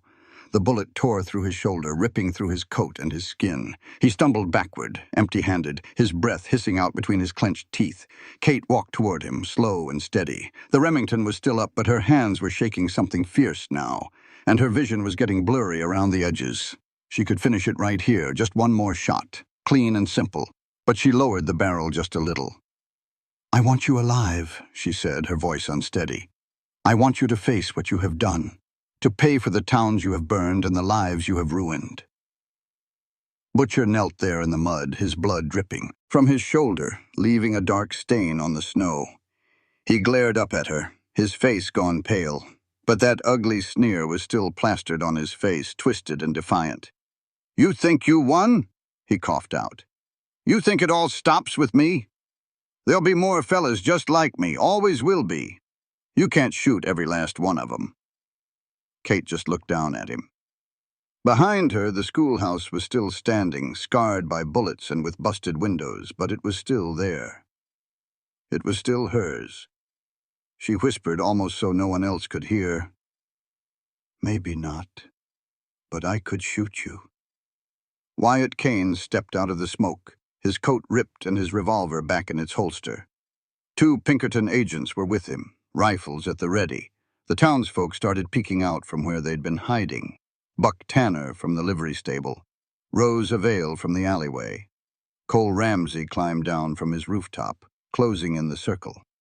Kane walked over to Butcher with cuffs in his hand. "Butcher Roar," Kane said, all official. "By the authority of the Pinkerton Agency and the United States government, you are under arrest for murder, extortion, and arson. The list is too long to name 'em all." Butcher let out another laugh, weak and bitter, as Kane knelt to put the cuffs on him. "You'll see. This ain't over." Kate didn't budge. She stood right in the middle of the street, her Remington held loose by her side, its barrel still warm. Smoke drifted by her face. The wind brought the sound of distant fires crackling out. Her eyes were red-rimmed and looked far away. She glanced back at the school, its walls all pockmarked, its windows smashed, but the door was still standing open. The children were safe inside, at least for now. Wyatt Kane got to his feet with Butcher secured between his men. He looked over at Kate. "It's all over," he said softly. Kate didn't say a word. She lowered the rifle all the way down, the barrel pointing at the snow. The street went quiet. The only sounds were the wind, the soft drip of melting ice from the rooftops, and the faint groan of a wounded horse somewhere down the block. She stood there, not moving a muscle, as they led Butcher away. The fight was over, but the heaviness of what she'd done, of the person she had to become, settled on her shoulders like the first big snowflakes of a coming blizzard. The aftermath began to set in. The sun was low in the west, its orange light bleeding through the smoke as it thinned out. Eagle's Crossing was quiet now. It was the kind of quiet that comes after a terrible fight, empty and heavy, only broken by the soft crunch of boots on snow and the occasional moan from someone hurt too bad to keep quiet. The wind had settled down. The air smelled like wet ashes, bloody wool, and that faint metallic smell that hangs around after gunpowder has been burned. The snow had stopped falling during the fight, leaving the streets marked with dark spots and the bodies of men who wouldn't be getting up again. Nora Hale knelt in the doorway of the school, her medical bag open by her feet. Her hands were calm and practiced, tying a bandage on a Pinkerton's arm that had been grazed. Then turning to one of Roar's men, who was pale and leaning against the wall, his legs shattered by a stray bullet. She didn't bother asking for names. She just got to work. Kate Landry sat on the top step of the porch, her Remington laid across her knees, its barrel cooling down in the chilly air. The blood on her cheek had dried into a thin, dark line. Her coat sleeve was torn, and her fingers were still shaking just a little when she tried to keep them still. Nora looked up at her. "You're next." Kate just shook her head. "Later." Nora didn't push it. She finished tying the bandage, wiped her hands on her apron, and came to sit down next to Kate. For a good long while, neither of them said anything. The town seemed to move in slow motion around them. Leah Wren walked down the street with a notepad, sketching the damaged roofs and broken windows. Doc Graves was telling two men carrying a body wrapped in a canvas sheet to head toward the undertaker's shed. Cole Ramsey was sweeping broken glass off his store's porch, his face looking mighty grim. Then footsteps came closer. Wyatt Kane stopped at the bottom of the steps, holding his hat in his hands. His coat was ripped at the shoulder. There was blood on the cuff, but it wasn't his. "Butchers and irons," he said quietly. "The rest of his men who are still breathing have been rounded up. Federal marshals are coming for them at sunup. They'll have a trial in Denver. He's not going to see the open sky again." Kate just nodded once. Those words should have brought her some peace. But they didn't. Sheriff Jack Harlan came up next, his boots heavy on the steps. He looked a whole lot older than he did that morning. The lines around his eyes were deeper, and his shoulders were slumped. "The town's still standing," he said, "and we have you to thank for that." He stopped for a second, his eyes drifting to the blackboard inside, which you could see was riddled with bullet holes through the open door. "But folks are asking what happens now. The school board is going to meet tomorrow. Some of them want to shut it down. Send the kids to the next county until things calm down." Kate's hand tightened its grip on the Remington. "It's staying open." Harland looked at her closely. "Are you sure? After what happened today?" Kate didn't answer right away. She looked past him at the street, which was empty now except for the slow work of cleaning up, and she felt that heavy weight settle in even deeper. The children were safe, huddled together in the back room with a few of the mothers. She could hear their quiet voices, and every now and then a sob that was quickly hushed. Nora touched her on the shoulder. "When all this is over," she asked in a soft voice, "are we still going to have our teacher?" Kate swallowed hard. Her throat felt raw. She opened the locket she wore around her neck, her thumb brushing over the picture of Colonel Boone. She remembered his voice, quiet after her last performance. There has to be more to life than just entertaining crowds. She had believed him then. She had come here to teach, to build something real. Now she wondered if she had just destroyed the very woman he had encouraged her to be. "I don't know," she whispered. "I don't know if I'm still the person he told me I should be." Cody Blaine appeared in the doorway then, looking small and pale, his eyes red from either crying or the smoke, or maybe both. He stood there for a moment. Then he ran forward and threw his arms right around Kate's waist. She stiffened up, worried her bloody coat would scare him, afraid that the smell of gunpowder on her hands might leave a mark on him, but he just held on tighter. She gently set the rifle to the side and wrapped her arms around him. Her hands were shaking against his little back. "Are you okay?" he mumbled into her coat. Kate closed her eyes. "I'm here." Cody pulled back a little, looking up at her face. "You won't leave the school, will you? You won't go away." Kate's chest felt tight. She shook her head slowly. No, she said. I won't leave. But her eyes looked distant and sad, like a part of her had already gone off somewhere else. The street fell quiet again. The last bits of smoke drifted up in thin little trails. A horse snorted somewhere down the block. Doc Graves's low voice could be heard giving instructions about the dead. Then there was the sound of hooves on the frozen road. A carriage came into view, a private one looking mighty fine with two riders in dark coats alongside it. It stopped right at the edge of town. A woman got out. She wore an elegant coat. Her hat was pinned just so, and her eyes were sharp as she took in all the destruction. The shattered windows, the blood in the snow, and the school still standing there, defiant in the middle of all the ruin. It was Clara Voss, the state education commissioner. She walked forward slowly, her boots crunching in the snow. Her eyes landed on Kate, on the rifle sitting beside her, the blood on her cheek, and the pure exhaustion carved into her face. I heard about Swift, Kate, she said, her voice carrying clear in the still air. And about a town that stood up. Kate looked right back at her. A flicker of recognition passed between them. It was an opportunity for sure, but it was also a burden. The school had made it through, the children were safe. But the legend was not a secret anymore. It was out in the open now, like a beacon for every town that was under threat, for every child who needed more than just to learn their letters. Kate stood up slowly, leaving the Remington on the step. The commissioner stopped a few feet away. I would like to have a word with you, Clara said, about what's going to happen next. Kate glanced back at the school.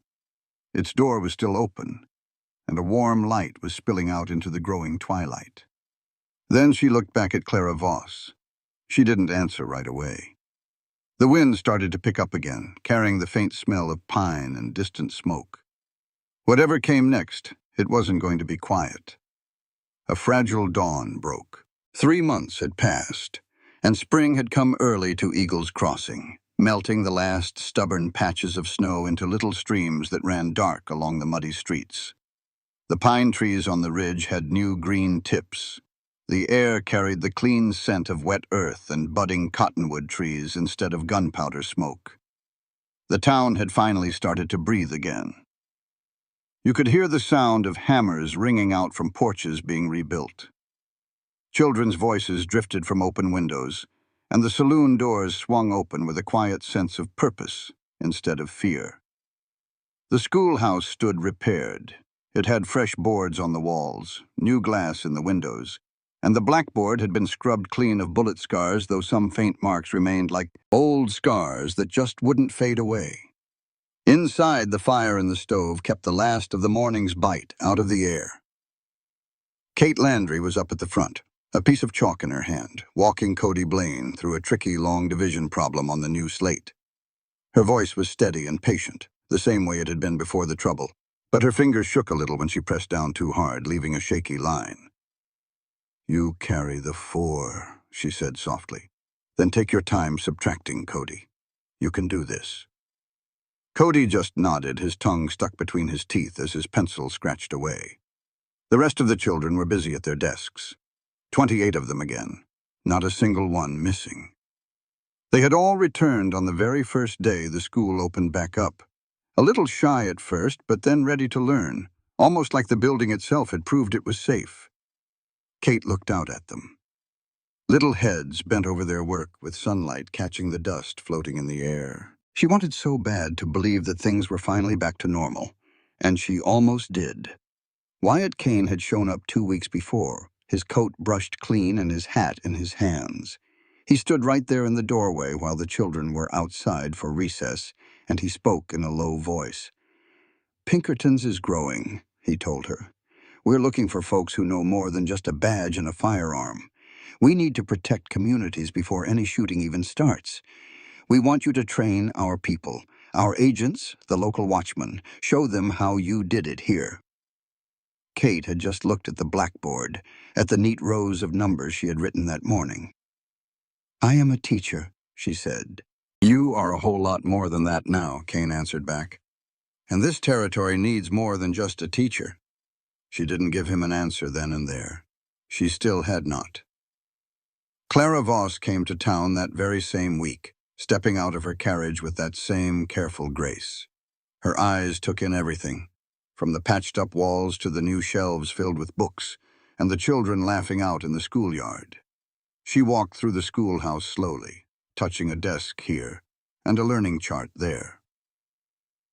Eagle's Crossing is being considered for the territory's very first teachers' college, she finally said. It has stability, it's growing, and it has leadership. Her eyes came to rest on Kate. You have given this town all three of those things. Kate just gave a small nod. The town did that, not me. Clara offered a faint smile. The town had you. Out on the street, the changes were smaller, but they were real. Cole Ramsey had set up a little book corner in his general store with shelves of primers and novels, and a sign that read, Eagle's Lending Library. Nora Hale had started teaching 2 young women how to be nurses, and their aprons were already stained from their lessons. The whole town felt tougher, like it had been stitched back together by the scars they all shared. But you could still see the stitches. Rafe Rohr had died down in Denver 2 weeks after the fight. He was knifed during a brawl in a saloon while he was trying to get back what his brother had lost. Kate heard the news from Harland and did not feel a thing at first. Then came a slow, dull ache, like poking at an old bruise. She stood by the window now, watching the children run and chase each other around the yard. Their laughter floated in on the wind, so high and free. She touched the Remington rifle, which was hanging on, its peg right behind her desk. It had not been fired a single time since that day. But she had not put it away either. Cody got his math problem right and looked up at her. Miss Landry, discipline means protecting what is important, does it not? Just like you said. Kate turned around and found a way to smile. Yes, but it also means understanding what happens when you have to do that protecting. She stopped for a moment, her voice getting quieter. Sometimes protecting means you have to make hard choices, choices that leave a mark. Cody frowned a little, then nodded his head slowly, like he understood more than he was able to say. Kate looked back out the window. The yard was full of life. Children were running and yelling, free in a way she did not feel anymore. She had kept them all safe. She had kept the school from being torn down. But the woman who used to split playing cards on a running horse, the one who left the cheering crowds behind to teach reading and arithmetic, that woman felt like a stranger now, like somebody she knew a long, long time ago. Nora came into the room, her apron covered in flour from helping out in the kitchen. She came and stood right next to Kate, looking out at the very same scene. You are awfully quiet today, Nora said. Kate let out a long breath, thinking about the offer from Kane. Training agents, helping other towns. Nora just waited. Kate's voice got lower. I do not want to be a legend anymore. Nora gently touched her arm. You are not a legend, Kate. You are the woman who stood tall when it counted the most. Kate gave a small, sad smile. Her hand went over to the Remington, her fingers just barely touching the worn walnut wood. She did not take it down from the wall. She did not have to. It just stayed there, a quiet reminder that another storm could roll in at any time. And when it did, she would be ready to answer. Outside, the children laughed again, their voices bright and whole. Kate watched them, her eyes looking far away, the heavy truth of what she had become settling in deeper than any bullet scar ever could. The town was alive, but she had been changed for good. Seeds of change. Spring had shown up early in Eagle's Crossing, pulling the green out of the pines on the ridge, and melting the last of the stubborn snow into little streams that ran like black ink down the muddy streets. The town was breathing again, taking slow, careful breaths, like a man waking up from a high fever. You could hear hammers ringing from porches that were being fixed. The doors of the saloon swung open with quiet laughter now, instead of fear. You could hear children's voices floating out of open windows, high and without a single worry. The schoolhouse stood like new. Fresh pine boards covered up the bullet scars. New panes of glass caught the morning sun. And the shelves were full of books sent from other towns that had heard their story. The blackboard was new as well, smooth and without a single mark. But sometimes, when nobody was looking, Kate Landry would find herself tracing the faint outlines of old holes with the tips of her fingers. She stood at the front of the classroom now, chalk in hand, watching Cody Blaine walk up to the board. The boy looked like he had grown an inch since winter, and his shoulders were a little straighter. He held the chalk with the same powerful focus he used to have. On his reading lessons, writing out a long division problem for the whole class to see, his voice cracked one time, still in that in-between stage, but he kept right on going. 4 goes into 28 7 times, he said, the chalk making a steady scratching sound. 7 times 4 is 28. Subtract, and you get 0. Bring down the next number. The other children all leaned in, their eyes shining. 28 faces, and not one of them was missing. They had all come back on the very first day the doors opened again, a little shy at first, but then ready to go, as if the building itself had proven it could survive anything. Kate watched them from her desk, her hand moving without her even thinking about it, toward the Remington hanging on its peg. The rifle just stayed there these days, cleaned and oiled, but never too far away. She did not grab for it much, but she never once thought about putting it away for good. The feel of it was a reminder she just could not shake. Cody finished his problem and took a step back. The class started clapping, a small, proud sound. Kate smiled, but the smile felt thin, like it was stretched too tight over something empty inside. "Very well done," she said quietly. "And remember, discipline is not about hurting anyone. It is about protecting what is important, even when it is the hardest thing to do." She stopped for a second. Her words carried a heaviness she did not say out loud. Consequences. Blood on the snow. Choices that leave scars. The children did not need to hear all that. Not yet. Outside, the yard filled up with shouts as recess started. Kate walked out onto the porch, the cool spring air on her face. Clara Voss had come that morning, in the same carriage with that same careful grace. She walked through the schoolroom slowly, touching the desks, the charts, and the new shelves full of books. "Eagles Crossing has shown some amazing growth," Clara said now, standing right there beside Kate on the steps. "Unity, strength, leadership." Her eyes then settled on the Remington you could see through the open door, and a teacher who gave them all 3 of those things.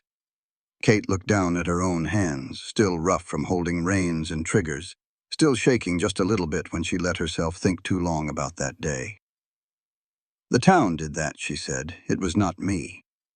Clara just smiled a little. "The town had you." Wyatt Kane came up next, his coat brushed clean, hat in his hand. He had come by himself this time, without any agents behind him.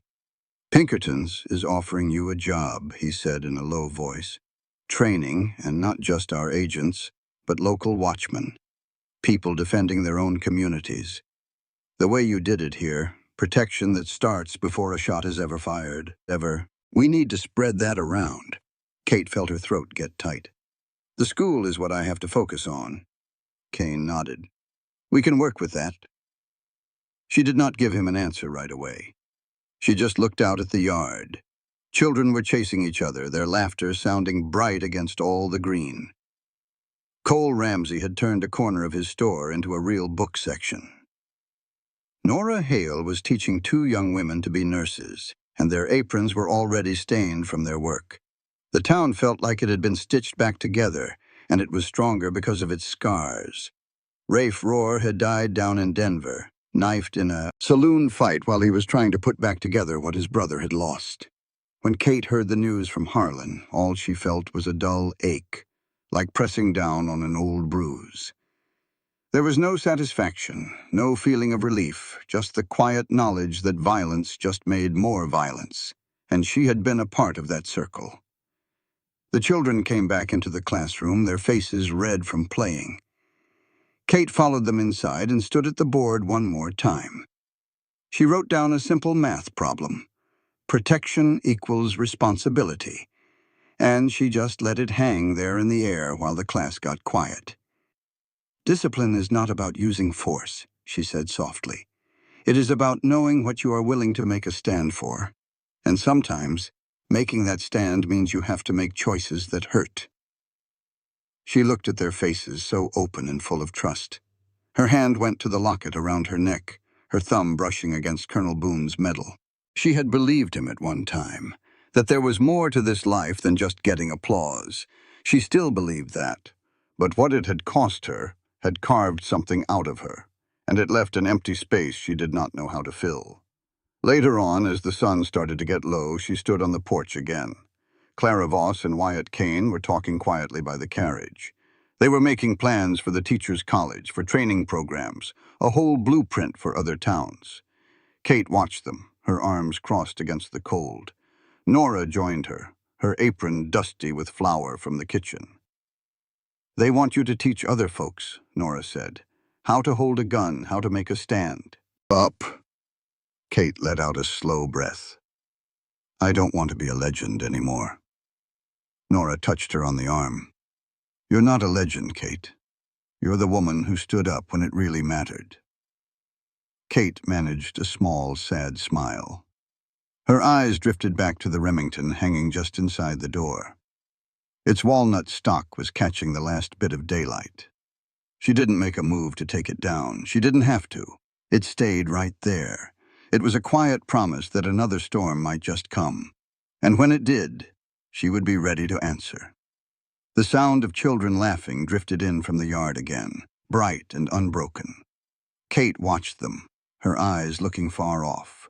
The weight of who she had become was settling in deeper than any bullet scar ever could. The town was alive, but she was the one who carried the silence of what it had cost. The ripple began to spread. Summer settled over Eagle's Crossing like a warm blanket, heavy with the smell of sun-baked pine and wild grass. The ridge had turned a deep emerald green. The river was running clear and fast after the spring melt. The town no longer felt like it was holding its breath. Hammers rang out steady now, working on new roofs, bigger porches, and a fresh coat of whitewash on the schoolhouse walls. The sound of children's laughter carried farther now, freer, as if the echoes of the gunfire had finally faded away into the hills. The school had become more than just a classroom. Women started showing up from other towns, some by themselves, some with small children, all of them drawn by the stories that had spread from one person to another, faster than a message over the telegraph wire. They showed up on tired horses or in wagons they had borrowed, their faces showing a quiet resolve. One of Kate's old students, who was now married and lived about 20 miles to the east, was the one who led the first group. She stood on the porch one sunny morning, holding her hat in her hands. "We heard all about what you did," she said. "We are tired of just waiting around for somebody else to come protect us. You need to teach us how." Kate looked over the group. There were young faces and older ones with worry lines etched into them, and she felt that old familiar ache settle deep inside her chest. She gave a single firm nod. Inside, the schoolroom slowly filled up. Rosa Vale taught them how to read trails, how to see fresh tracks, find hidden paths, and spot the signs of an ambush. Leia Wren unrolled maps that she had drawn herself with sharp, clear lines showing strategy.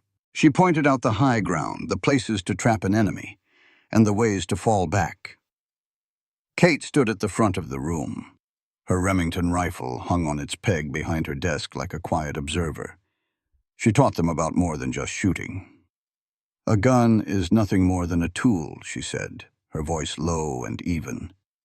"The real power comes from standing with each other.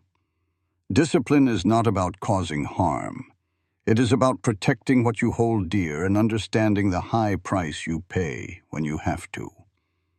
The women listened closely. Some of them took notes, while others just watched her face. They practiced out in the schoolyard after their lessons, dry-firing rifles they had borrowed, learning how to line up their sights and control their breathing. Kate would gently fix their grip or help them adjust their stance. But her own hands trembled whenever she had to touch the cold steel. It was not from fear this time, but from the memory. Every night, the bad dreams returned. The sound of gunshots, the sight of blood on the snow, Butcher's final sneering face. She would wake up covered in sweat with her heart pounding, and just lie there staring at the ceiling until the sun came up. The news came with a writer who traveled down from Denver. Rafe Rohr had been killed in a knife fight in some saloon, trying to rebuild the gang his brother had lost. Kate found out from Harlan while they were having coffee at Cole's newly expanded general store. She stared down into her cup, not feeling much of anything at first. Then, a dull, empty ache started, like someone pressing on an old bruise. "Good riddance to bad rubbish," Harlan muttered under his breath. Kate did not say a word. More violence had claimed another life, and she had been a part of that cycle. The thought left her feeling tired in a way that sleep could never fix. The Pinkerton agency opened up a regional office in the old assay building. You could see Wyatt Kane's men coming and going, training the local folks to start a community watch. Clara Vost came back to visit twice, confirming that the new teachers' college would be built right there in town. "Your model is catching on," she told Kate. "Other towns are starting to ask how you all did it." Kate finally agreed to Kane's offer. She would lead training sessions 2 times a month, but she had her terms. The school would always be her #1 priority. No exceptions. Cody Blaine had really grown into his role as her teaching assistant. He was tall now, with a deeper voice, and he was a great help with the younger children's arithmetic. While Kate was busy working with the women, he never once asked her about the rifle anymore. He just accepted that it was there, just like the blackboard or the stove. One evening, long after the women had gone home, Kate was standing by herself in the schoolroom. The afternoon sun slanted through the windows, making the dust in the air look like gold. She lifted a hand to the locket around her neck, feeling the cool metal of Colonel Boone's gift against her warm skin. She popped it open, her thumb grazing the words etched inside. "I did what you said," she whispered to the empty room, "but you forgot to tell me what it would cost." The words just hung there in the quiet. The very next day, a new bunch of folks showed up. They were women from a town a good ways west, their faces etched with a mixture of fear and determination. They stood out in the yard, using their hats to shade their eyes from the sun. "How do we keep ourselves safe the way you all did?" one of them asked. Kate looked at their tired faces. Then her eyes drifted over to the children playing in the schoolyard, running and laughing, free in a way she couldn't hardly remember feeling. She could feel the heavy presence of the Remington rifle behind her, the locket on her chest, and the weight of every woman's hopeful gaze. "You start by deciding you are not going to be afraid anymore," she told them, her voice low. "Then you stand by each other. Everything else will come when it needs to." They nodded, some scribbling in little notebooks, others just looking her right in the eye. After they rode off, Kate went back inside by herself. She sat down at her desk, just staring at that Remington hanging on its peg. The late sunlight made the walnut stock glow, worn smooth from so many years of handling. For the very first time, she let herself ask the question she had been pushing away ever since the trouble ended. Who am I now?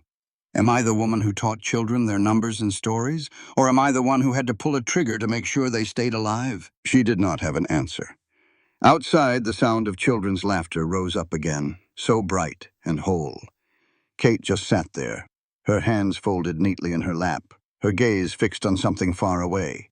The town was doing better than ever, but the heavy load she was carrying did not seem to be getting any lighter. The quiet legacy she was building that autumn had painted the ridge with fiery reds and golds, and the first little bit of snow started to fall in soft, quiet flakes, dusting the roofs of Eagle's Crossing like they were sprinkled with sugar. The town had come back to life, not with the wild energy of some boom town, but with the steady, quiet pulse of people who had learned the hard way what it takes to protect what is important. They had started building the teachers' college on the hill just above Main Street, with the foundation stones already set firm in the ground. Cole Ramsey's general store now had a real library corner, with shelves filled up with books folks had donated. Nora Hale's two new nursing trainees went about their work in the clinic with a calm sort of confidence. The children played out in the yards later and later into the evenings, and you could hear their laughter carried on the chilly wind. Kate Landry was sitting on the schoolhouse steps as the sun went down with a piece of chalk in her hand. A few weeks back, she had hauled the old outdoor blackboard into the yard, gave it a new coat of paint, and made sure it was steady. And now she was writing slowly on it in her neat handwriting. Strength is protection and community. The simple math just sat there, plain as day, while the first little snowflakes landed on the dark slate and melted, leaving little wet streaks behind. Nora Hale came out of the kitchen to sit with her. She still had her apron tied on from getting supper ready. She sat down next to Kate, and they did not say anything for a while, as Nora pulled her shawl in tighter to fight off the cold. The two of them just watched the town get ready for the night. You could see lanterns flicker on in the windows, hear the far-off clang of a blacksmith finishing up his day, and the gentle lowing of cattle in their pens. Cody Blaine was leading a small bunch of the younger kids across the yard, teaching them a song that Kate had made up after the fight. It had simple words about sticking together, and about making hard choices that hurt, but kept the light of hope burning. Their little voices rose up, thin and clear in the twilight, carried off on the wind. Kate listened, and a small, sad smile touched her lips. Her hand drifted up toward the Remington rifle hanging on the wall just inside the open door. It was always there, cleaned and oiled, never too far away.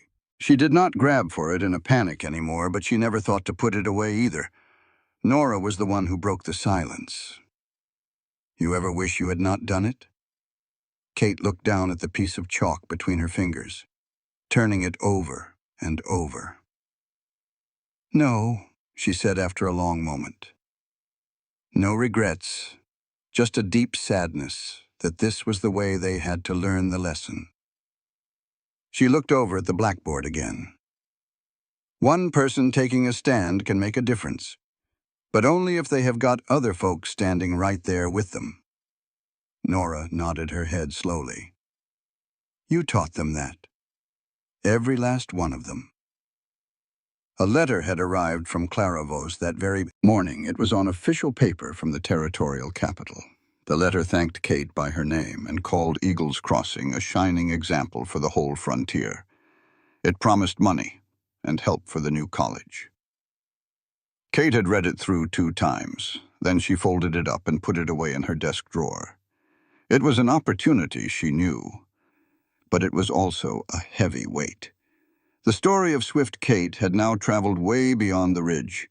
You could hear whispers about her in other towns, people asking her to come and train them, and folks were looking at her like she held some kind of secret to staying alive. She did not have any secrets. She had only done what had to be done, and it had cost her the simple, quiet life she had always dreamed of having. The children finished up their song and ran inside to get their supper. Cody stopped at the doorway, looking back at Kate with that same serious look he had worn ever since the fight. "Miss Landry," he called out, "you comin' in?" She gave him a real smile this time, though it did not quite light up her eyes. "In just a minute." He nodded, and then he was gone inside. Kate stood up slowly, brushing the snowflakes off of her skirt. She walked over to the blackboard, wiped the equation away with her sleeve, and then she wrote it again, just as neatly. But this time, she added one single word underneath it: responsibility. She took a step back, watching the snowflakes land on the fresh white chalk. Nora got up too, and came to stand right beside her. "You all right?" Kate let out a long breath, her puff of air turning to fog in the cold. "I am here." The two women just stood there in the quiet as the snow started to fall a little thicker, coming down soft and steady. The lights from the town seemed warmer now. You could see the lanterns glowing in the windows, smell the faint scent of wood smoke, and dinner cooking on the wind. The sound of children's voices came spilling out of the school kitchen, so bright and full of life. Kate reached through the open door and touched the Remington. her fingers just brushing against the walnut stalk. It would always be there, not to remind her of some victory, but to remind her of the cost. She turned to Nora, her voice quiet. Some stories do not just go away, they just change how they are told. Nora did not say anything for a minute. She looked out at the town, at the foundation for the new college, the shelves for the library, and the safe children inside. And then she looked back at Kate. "You changed how you are told, too," she said softly. Kate gave a little nod. Her eyes looked far away, full of shadows, carrying the sound of the gunfire she could still hear in her dreams. But she stood up tall, with her shoulders squared against the chill. The town was alive and well. It was stronger, quieter, and a whole lot wiser. Children were learning their letters, and Kate, the teacher, the protector, the woman who paid the price, she stayed right there. She was not some hero carved out of stone. She was just a woman who stood her ground when it mattered. And she would carry the weight of that choice for the rest of her days. The snow kept on falling, soft and without end, covering up all the scars of winter in a blanket of white. Finally, I just want to send my deepest thanks out to you. Your being here means more than you could ever know. If the story today stirred something up inside you, please do not let the trail go cold. Right here. There are so many more stories of courage, dedication, and faith just waiting for you to find them. Please subscribe, leave a comment, share this with a friend, and come on back as we keep going on this unforgettable journey. Thank you. I mean that. Now for the legal disclaimer. All these stories are just for entertainment. They might have parts that are made up or dramatized based on things that happened in history. While we use some computer assistance to help make these stories, real human creators watch over and fine-tune every single part to make sure it feels sincere, believable, and has real heart. We follow all the platform rules about this kind of content to a T, making sure there are no deep fakes or anything misleading. Any licensed materials are used in a responsible way. Republishing, changing, or taking any part of this content without getting permission first is not allowed. We are mighty grateful for every single viewer who respects originality and the hard work that goes into telling a good story.